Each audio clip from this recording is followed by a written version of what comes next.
Olá pessoal, bem-vindos à nossa 18ª aula da disciplina de Circuitos Elétricos 1. Eu sou o professor Daniel Urquiza e hoje será a nossa terceira aula sobre o assunto de circuitos de segunda ordem. Então nós vimos aí soluções da equação diferencial, solução homogênea.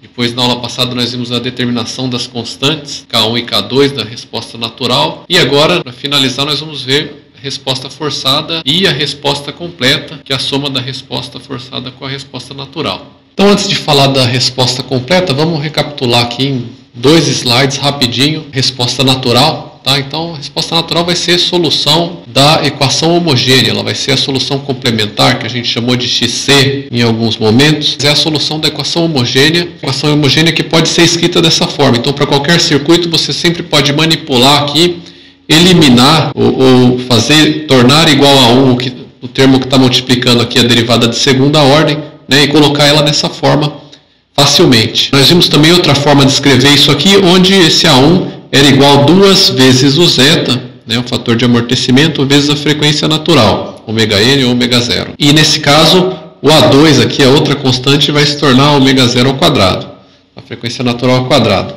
Então, essa equação homogênea, cuja solução que nós vamos adotar aqui vai ter essa forma aqui, né, dependendo se S1 e S2 forem ou não complexas, né, forem reais ou negativas e tal, você vai ter diferentes possibilidades aqui, né? Isso aqui pode resultar aqui numa soma de senos e cossenos, né? Ou exponenciais e assim por diante, conforme a gente viu, né? Então essa é a solução geral que nós adotamos, tá? Partindo disso aqui, na verdade, né? E substituindo na equação homogênea, e daí fazendo essa substituição a gente chega nessa equação de segundo grau, nessa equação que muitas vezes é chamada de equação característica também, tá? Para S, tá? Em função de S, onde, de novo, né? 2 vezes zeta vezes ômega-0 é uma constante, ômega-0 ao quadrado também é outra constante. Então, uma equação de segundo grau que você pode encontrar as raízes usando a fórmula de Bhaskara. E em termos de zeta e ômega-0, isso vai se tornar essa equação aqui. Você percebe que você tem duas raízes, lógico, uma equação de segundo grau. Então, a raiz que vai resultar aqui do sinal de mais e do sinal de menos. Portanto, na verdade, a solução, como a gente viu aí, é a superposição ou soma de dois termos desse tipo, né? K1, que é uma constante, e elevado a S1t, mais K2, e elevado a S2t. Então, essa é a resposta natural. Nós vimos como determinar as raízes, né? A partir da equação característica aqui. Então, as raízes sempre vão ser determinadas a partir da equação homogênea, exatamente com esse processo que está descrito aqui, e K1 e K2 também nós vimos como determinar para o caso da resposta natural, né? Agora nós vamos ver como a gente determina K1 e K2 e a própria resposta forçada para o caso em que há uma excitação no circuito. A resposta completa, né, vai ser solução da equação não homogênea, tá? Com a fonte ou a função de forçamento aqui do lado direito, ou seja, o lado direito não igual a zero.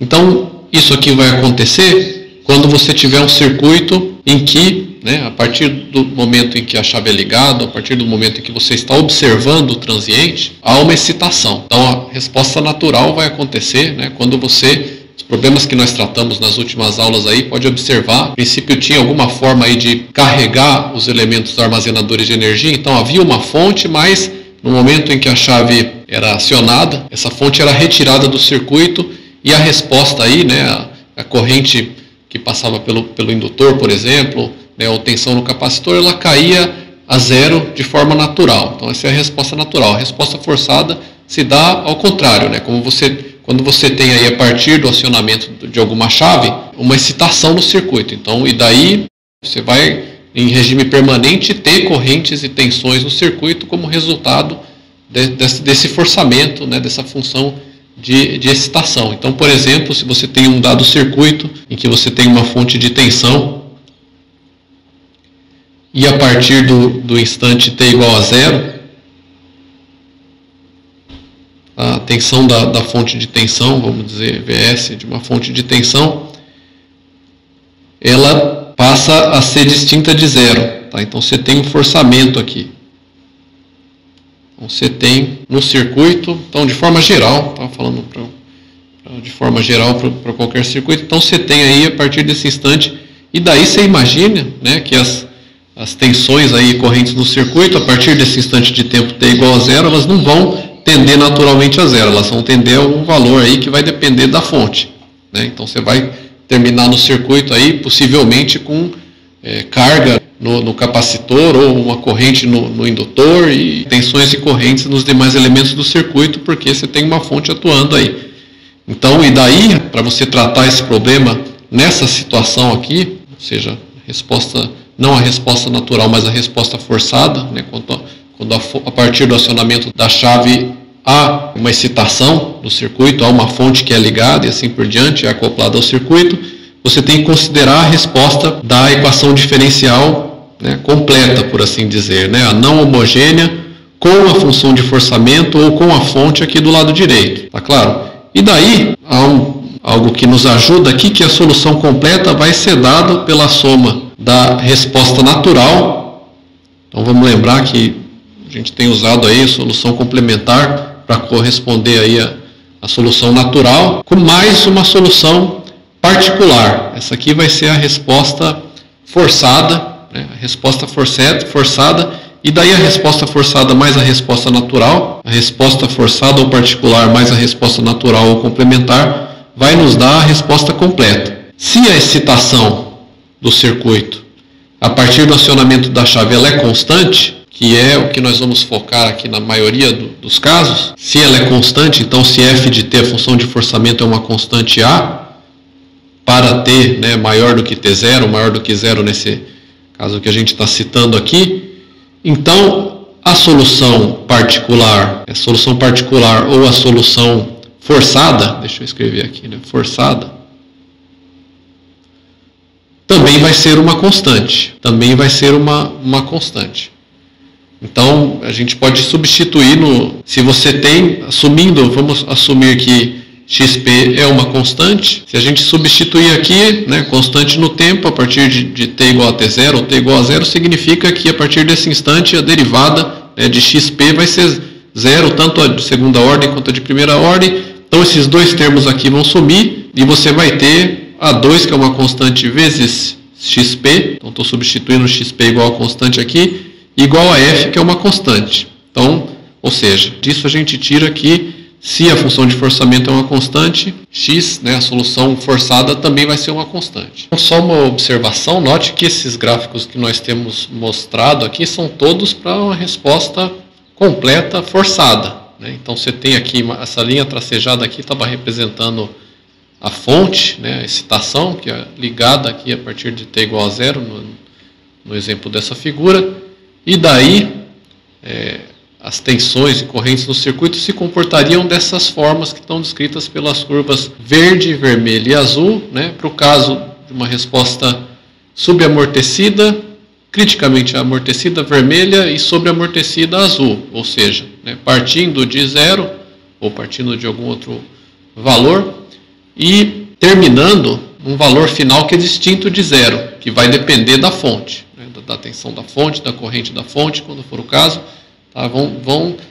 Todas essas curvas terminam aqui para t tendendo ao infinito, né, num valor distinto de zero, que seria esse nível aqui, que seria o valor em regime permanente. Mesmo a resposta oscilatória, aí a amplitude da oscilação vai diminuindo até o valor final se tornar o valor em regime, no caso sobreamortecido e criticamente amortecido, a mesma coisa. Você já vê aqui que, após passado uma quantidade de tempo, o valor resultante aqui da grandeza corrente no exemplo aqui é o valor em regime. Então, o que nós estávamos vendo aqui era a resposta forçada no exemplo da figura, né? A resposta natural, só reforçando aí, é quando você tem aí, a princípio, alguma excitação e depois essa excitação é retirada do circuito e daí a resposta corrente, no caso aqui, cairia a zero. Poderia ser de forma subamortecida, criticamente amortecida ou sobreamortecida, né? Ou seja, você poderia ter oscilação nessa queda a zero ou não, né? Uma queda mais exponencial, com menos oscilação, mas o valor de regime permanente seria nulo, tá? Na resposta natural. Na resposta forçada você tem exatamente o que está ilustrado nessa figura aqui. Você tende para um valor final aqui que é distinto de zero vai depender aí da função de forçamento, ou seja, vai depender da tensão da fonte de tensão, da corrente da fonte de corrente e assim por diante, né?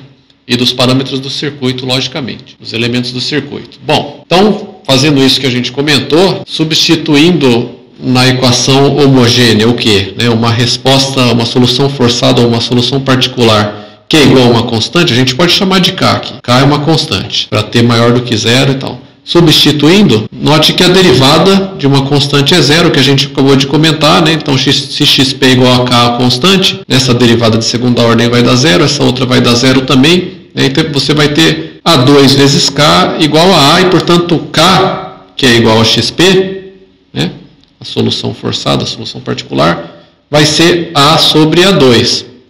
Então, de fato, se você colocar a equação diferencial nessa forma, essa é uma das maneiras de você obter a resposta forçada. Então, vamos guardar isso aqui, tá? Que é pegar, né, o que você vai obter aqui do lado direito, aqui, né, se a função de forçamento é uma constante, e dividir por A2, aqui, o termo que está multiplicando, o termo que não é derivado aqui da grandeza.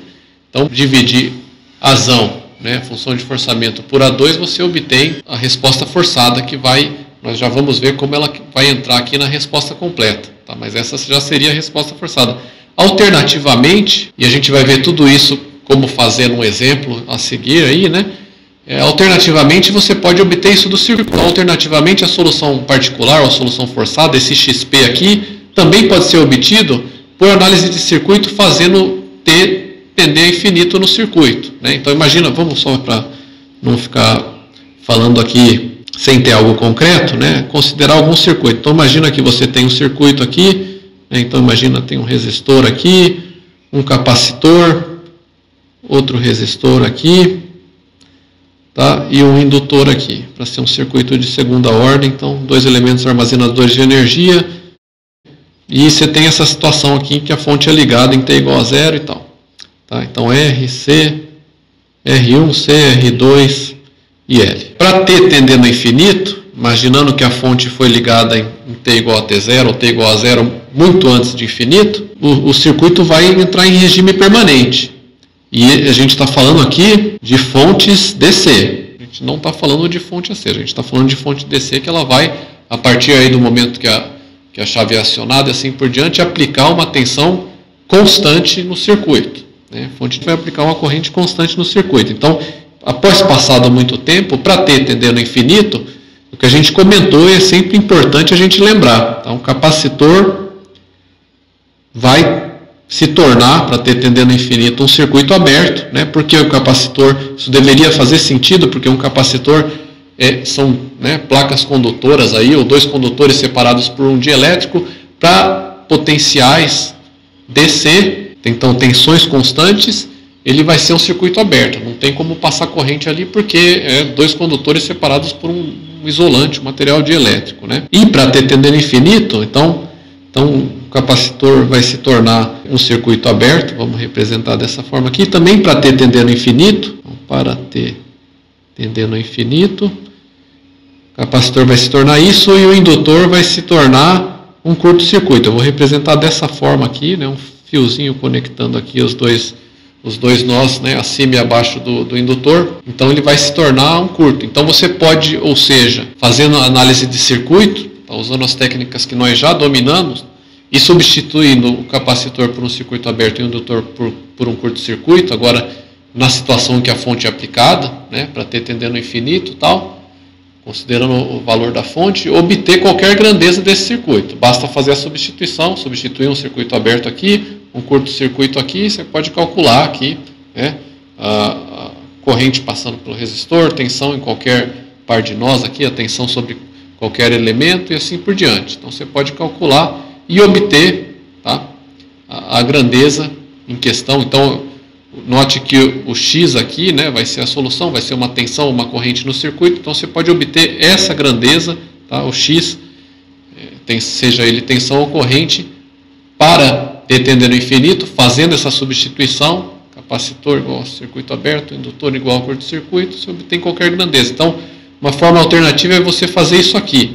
Ou, alternativa a quê? Né? A você obter essa grandeza, o XP, tensão ocorrente, diretamente pela equação diferencial, que é o que a gente comentou aqui a princípio. Você considera que a grandeza é uma constante, então derivada de segunda e primeira ordem vão cair a zero, esses dois termos vão cair fora, e daí você pega a equação diferencial que você vai conhecer os termos e, né, divide o que está do lado direito aqui por A2, tá? O que está multiplicando aqui o termo que não está sendo derivado aqui, então faz essa divisão e obtém direto aqui a solução forçada. Então é simples assim, você tem essas duas formas, vamos chamar essa de forma 1, que é pela equação diferencial, ou forma 2, que é por análise de circuito, substituindo aqui capacitor por circuito aberto, indutor por curto e fazendo T tender a infinito, tá? Você consegue determinar aqui o XP, né? Seja tensão ocorrente no circuito, de qualquer uma dessas duas formas, mas não tem muito segredo para fazer isso. Daí você vai obter uma constante, essa constante é a resposta forçada. Tá? Essa constante é a resposta forçada, e daí nós vamos a seguir ver como ela entra na resposta completa. Tá? Então a resposta completa vai ser a soma da resposta natural mais a resposta forçada, que é isso daqui, que você pode obter de qualquer uma dessas duas formas aqui. Então a solução completa, deixa eu só enfatizar aqui, a solução completa vai ter a seguinte forma, né, como a gente acabou de adiantar, vai ser a soma da resposta natural, que a gente viu aí até a aula passada, tá, mais a solução particular, a solução forçada, resposta forçada. Então, resposta natural mais a forçada, ou a solução complementar mais a particular, dito de outra forma, mesma coisa, vai ser a solução completa, quando você tem forçamento, quando você tem excitação aí a partir do acionamento da chave no circuito. Então você tem isso daqui. Note que como é que você vai determinar cada uma das coisas aqui, né? A solução particular ou forçada a gente acabou de ver no slide anterior. Então uma daquelas duas formas. A solução natural, tá? Em parte você vai determinar exatamente como a gente viu até a aula passada. Em parte porque o S1 e o S2, tá? Você vai obter exatamente como a gente viu na aula passada. Então o S1 e o S2 aqui que vão no expoente, né, as raízes aí da equação característica, eles ainda vão ser calculados a partir da equação característica, que, se você notar, a equação característica vem da equação homogênea, a equação diferencial homogênea, quando você assume uma resposta com a forma exponencial, né, K vezes Z elevado a ST, ela resulta na equação de segundo grau, a equação característica, A vezes S ao quadrado mais B vezes S mais C igual a zero. Esse igual a zero do lado direito resulta porque você está partindo aí da equação homogênea, equação diferencial homogênea. Então, ou seja, para determinar S1 e S2, você vai utilizar a princípio aí a equação homogênea e fazer tudo como a gente fez anteriormente. Agora, vai ter uma diferença aqui na determinação de K1 e K2, porque você não pode ignorar esse termo aqui, né, a resposta forçada, que agora entra na solução completa. Você não pode ignorar, então ele tem que estar constando aqui na hora de você determinar as constantes K1 e K2 aqui da parte da resposta aqui correspondente à solução natural, né, esse XC aqui.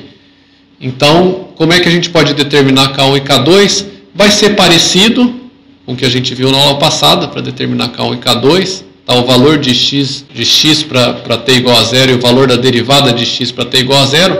Só que você não pode ignorar que agora você tem esse termo aqui na resposta. Essa constante aqui ela vai entrar na resposta. Tá? Então vai ser tudo bem análogo ao que a gente viu, só que você não pode ignorar esse termo na hora de determinar K1 e o K2. Tudo bem? Então só tem que tomar esse cuidado aqui. São necessárias duas equações, elas vão ser obtidas a partir dessa equação aqui, mas esse termo aqui tem que entrar na equação. Então, o procedimento para determinar K1 e K2 é análogo, só que você vai usar isso aqui. Então, você a priori aqui determina a resposta forçada. Então, a solução forçada é essa aqui. Solução forçada ou particular, XP. Você determina esse cara aqui e coloca ele na solução geral aqui, na resposta completa. Tá? E daí, a partir daí você pode partir, uma vez que também você já determinou S1 e S2, partir para determinar o K1 e o K2. Daí isso vai ser feito de forma análoga mas agora você tem esse termo aqui. Então você precisa de duas equações. A primeira equação, tá, para determinar as duas constantes K1 e K2, você obtém impondo que o valor que a resposta completa aqui vai ter em t igual a zero.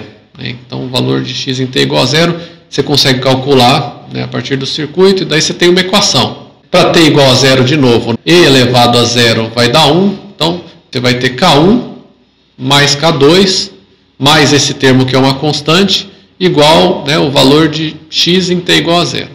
Tá, que você obtém do circuito, a gente já vai recapitular. A segunda equação está relacionada com a derivada de x, a derivada da solução completa. Então, é possível calcular por análise de circuito a derivada de x, e daí você impõe que isso em t igual a zero é igual a derivada de x em t igual a zero que você obtém dessa equação, ou seja, deriva essa equação e faz t igual a zero. Derivando, cai S1, cai S2, fazendo t igual a zero, as duas exponenciais vão se tornar 1, né? E elevado a zero dá 1 novamente, então você vai ter S1 vezes K1 mais S2 vezes K2, tá? Igual a derivada de x no tempo em t igual a zero. Tá? Note que quando você derivou essa solução completa, isso é uma constante. Né? Qual que é a derivada de uma constante? A derivada no tempo de uma constante é zero, né? Então por isso que aqui não vai entrar a resposta forçada, mas nessa equação aqui ela entra. Nessa equação ela entra. Então aí você tem duas equações para duas incógnitas que são K1 e K2, resolve, né, as duas equações para determinar K1 e K2, e daí você tem a resposta aqui completa, completamente determinada. A resposta forçada, as raízes da equação característica e as constantes. Uma vez que você determinou elas, você sabe aí como é que vai se comportar o transiente, como é que vai se comportar aí a tensão à corrente que corresponde a x de t. Então note que para utilizar a equação, essa equação aqui, as mesmas observações que a gente fez na aula passada, tá? A equação aqui em que você vai determinar aqui a derivada de x no tempo aí, a partir de análise de circuito, né, e igualar com esse termo que você obtém a partir da solução geral, aí, da solução completa. A derivada, né, de x de t em t igual a zero precisa ser determinada. E você pode fazer isso em dois passos. Tá?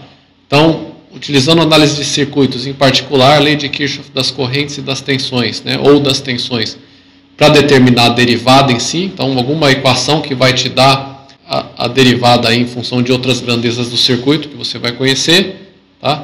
Então, daí, de novo, né, para isso você vai usar ali que V igual a LD e dt, I igual a C dV dt. Então, você tem derivada da tensão e da corrente no tempo. Então, você vai ter alguma, a partir da LKC e LKT, vai ter alguma equação aí que vai te dar a derivada da corrente ou da tensão no tempo em função de outras grandezas do circuito, e depois você calcula isso, tá, o valor numérico, em t igual a zero. Então, o segundo passo, você, né, tendo a expressão, você calcula em t igual a zero. Como é que você vai fazer esse segundo passo? Aí a gente passa de novo para esse slide aqui que já foi visto. Né? Para calcular as tensões e correntes em t igual a zero, é possível utilizar os seguintes artifícios. Isso pode ser, em algumas situações não é necessário, mas em algumas situações ele é útil. Né? Então, assumindo que a chave é acionada em t igual a zero, em t igual a zero menos, logo antes do acionamento da chave, tá? Se o circuito atingir o regime estacionário, que vai ser o caso aqui, podemos calcular essas grandezas substituindo um capacitor por um circuito aberto e um indutor por curto-circuito, só que aqui na configuração em que o circuito tinha antes do acionamento da chave. Tá? Tem que ficar bem claro aqui. Não é para ter tendendo infinito, como a gente falou, a gente acabou de falar ali que você faria na obtenção aí da resposta forçada. Né? Aqui a gente quer obter a solução em t igual a zero menos, logo antes do acionamento da chave, então você vai utilizar a configuração do circuito antes do acionamento da chave e substituir o capacitor por um circuito aberto, o indutor por um curto-circuito, e calcular aí a grandeza de interesse no circuito, aí o x, para t igual a zero menos.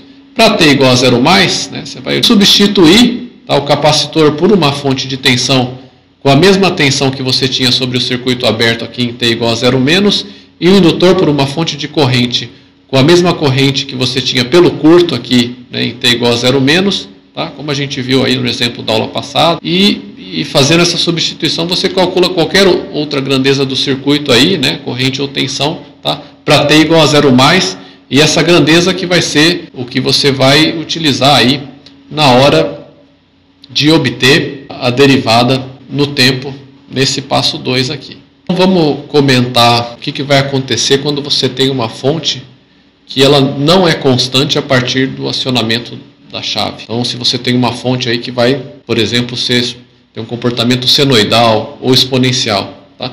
Esse mesmo tratamento que a gente viu, ele pode ser utilizado, né? Mas você tem que observar algumas considerações aqui. A gente está dando foco aí para uma resposta constante, DC e tal, mas é importante a gente ver que isso aqui também se aplica. O que vai acontecer é que, né, imagina que você tem, vamos considerar esse circuito RLC série aqui, uma fonte, só que onde VS da fonte aqui, que ela está aplicado aí a partir de t igual a 0, que você tem ele multiplicado por uma função degrau, né?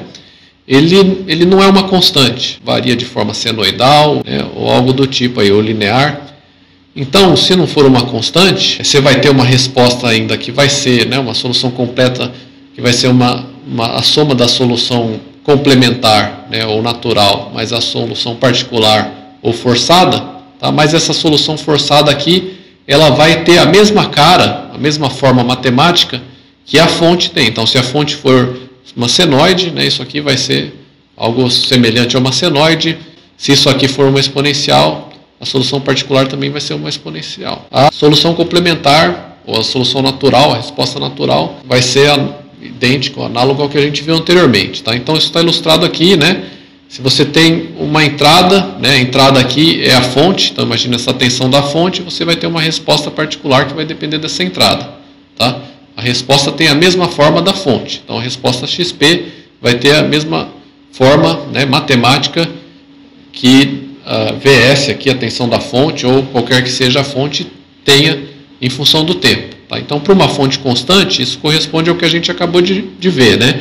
Para uma fonte constante, você tinha F, que vai depender do VS, tá? Sempre vai ser uma função do VS aqui, para um circuito desse tipo. Ele era uma constante, então a solução forçada ou particular também vai ser uma constante. Então, XP vai ser igual a K, né? Constante. Então, isso cobre o que a gente acabou de ver. Tá?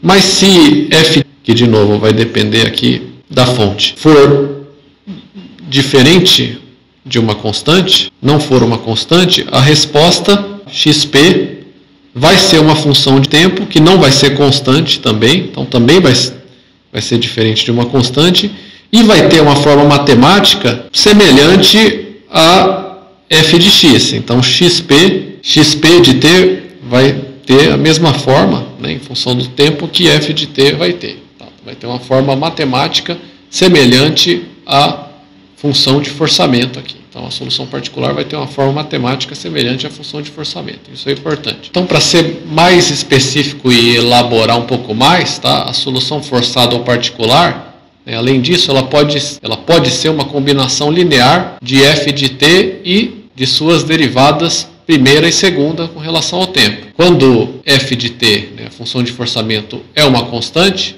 xp também vai ser uma constante. Isso é o que a gente viu desde o princípio aí. Se a função de forçamento é uma constante, a solução forçada vai ser uma constante também.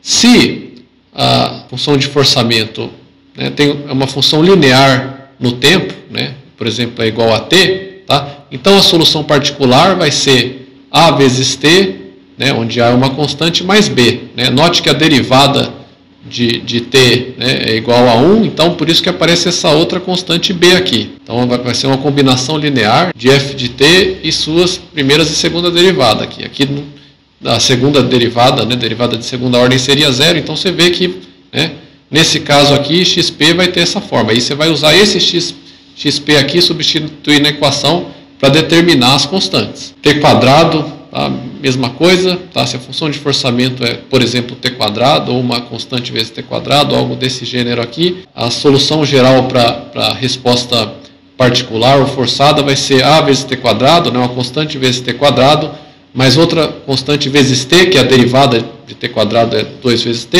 né? Mais uma terceira constante, porque a derivada de t é uma constante, certo? Então, uma combinação linear, então por isso que aparece o A, o B e o C aqui, são constantes, né?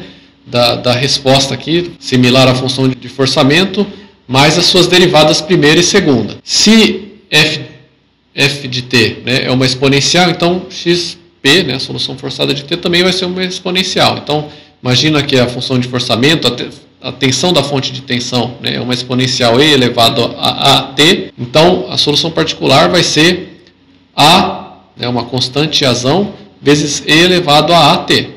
Se você deriva a exponencial, você ainda tem uma exponencial, só vai cair o A aqui e aí você vai ter uma outra constante. Então, para uma exponencial, essa é a forma geral aqui da solução particular. Tá? Então, imagina que você tem uma fonte de tensão aqui que é uma exponencial. Então, o que vai mudar aqui, no lugar de você ter uma constante, você vai ter um XP aqui que vai ser uma exponencial, e daí você tem que determinar o A. Mas o expoente aqui vai ser semelhante aqui ao que você tem na função de forçamento. Tá? Então, se f de t é senoidal, tá?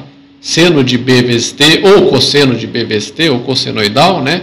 De forma geral, para esses dois casos, a resposta aqui vai ser uma superposição, uma combinação linear de seno e cosseno. Né? Porque, né, derivada de seno é cosseno, derivada de cosseno é menos seno. Tá? Então, as derivadas aqui sempre vão resultar em uma constante vezes seno. Né? Essa constante sendo negativa ou não. Então, isso justifica, tá? A vezes seno mais B vezes cosseno, uma superposição aqui, uma combinação linear de seno e cosseno para uma função desse tipo aqui. Então, se a tensão da fonte é senoidal, tal, a resposta forçada vai ter essa cara aqui. De novo, que a resposta natural vai ser a mesma que a gente viu anteriormente. Tá? E daí você pode ter também o produto de uma exponencial com seno, né? Por exemplo, se a fonte for oscilatória aqui de forma senoidal, mas ela tem um envelope exponencial que decresce com o tempo, algo desse tipo aqui também tende a acontecer, ou E elevado a alfa t, uma exponencial vezes cosseno, tá? Então a resposta aqui também vai ter essa mesma cara, E elevado a AT, né, vezes a combinação aqui linear de seno e cosseno. Por fim, é importante a gente ver o que acontece quando você tem uma excitação não constante, justamente na frequência natural do circuito. O que significa frequência natural aqui? Imagina que a sua fonte, né, a fonte de tensão nesse circuito aqui, ela é uma função matemática com essa cara aqui, né? Por exemplo, uma exponencial E elevado a AT, mas o A é uma das raízes da equação característica do circuito aqui. Tá? Então, o A corresponde ao S1, por exemplo. Né? Então, nesse caso, não se pode usar uma resposta forçada, ou seja, um XP que tenha a mesma forma de uma das partes da resposta natural. Então, ou seja, se a frequência natural aqui, o A, ele entra na solução natural, então vamos supor esse caso aqui em que você tem duas raízes S1 e S2 distintas, A e B. Imagina que essa aqui seja a solução natural, então K1 vezes E elevado a AT mais K2 vezes E elevado a BT, e você tem duas raízes distintas aqui, A diferente de B. Então você vai usar aqui que a solução forçada vai ser A vezes T E elevado a AT. Então note que aparece esse T multiplicando, porque no caso em que você está excitando o circuito justamente na frequência natural, significa que a função de forçamento aqui, se ela for uma exponencial ou uma senoide, né, ela vai ter justamente a frequência que é uma das frequências do circuito, e daí quando eu falo frequência do circuito, leia-se o correspondente a uma das raízes do circuito, aqui S1 e S2 e tal. Então, nesse caso, tá, você não pode considerar que a solução particular, a solução forçada, ela não vai ter exatamente a mesma forma que a função de forçamento. Né?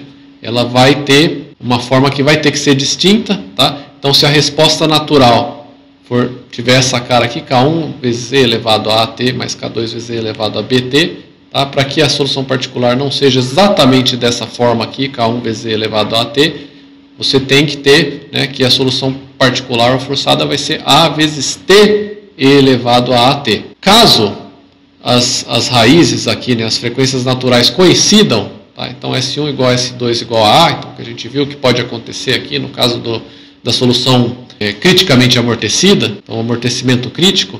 Então a solução natural, XC, tá? Então a solução natural é K1 vezes E elevado a AT mais K2 vezes T E elevado a AT. Tá? Isso para o caso de uma solução criticamente amortecida, amortecimento crítico. Tá? E daí nesse caso você não pode usar isso aqui, porque justamente isso aqui vai coincidir com esse segundo termo aqui. Então você multiplica por t novamente. Então a resposta forçada vai ser a vezes t ao quadrado, nesse caso aqui, vezes e elevado a at.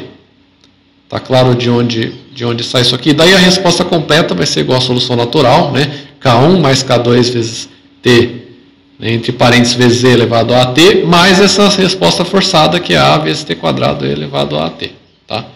Então nunca a resposta forçada pode coincidir com a ou a forma matemática da solução natural quando você tem excitação na frequência natural. Então, isso é um detalhe importante. Tá? Se a excitação aqui está sendo feita justamente na frequência de ressonância ou uma frequência que corresponda aqui a uma das raízes da equação característica. Tá? Então, de forma geral, a obtenção da resposta forçada quando há excitação na frequência natural, você pode adotar o seguinte, né? Se um termo da frequência natural xc está duplicado em xp, então um termo de xc aqui, né? Xc é esse cara aqui, então um dos termos aqui apareceria duplicado em xp, quando há excitação na frequência natural, isso não pode acontecer. Então o termo da resposta forçada vai ser multiplicado pela menor potência de t, que elimina a duplicação de xp com relação a xc, né? Então a menor potência de t aqui vai ser t elevado a 1, para esse caso aqui, porque daí já elimina a duplicação, né? Se você multiplicar por t elevado à primeira, você não vai ter aqui algo que é uma constante vezes e elevado a t, que está aparecendo aqui já. E aqui vai ser t elevado à segunda, porque a multiplicação de a vezes e elevado a at por t elevado à segunda, né, já faz com que esse termo aqui seja distinto desse daqui, que também é uma constante, vezes t vezes e elevado a at. Tá? Se você só multiplicasse por t aqui, note que esse termo aqui teria a mesma forma matemática que esse cara aqui. Então você vai multiplicar pela menor potência de t, que vai eliminar, né, essa duplicação aqui da resposta forçada com relação à resposta natural.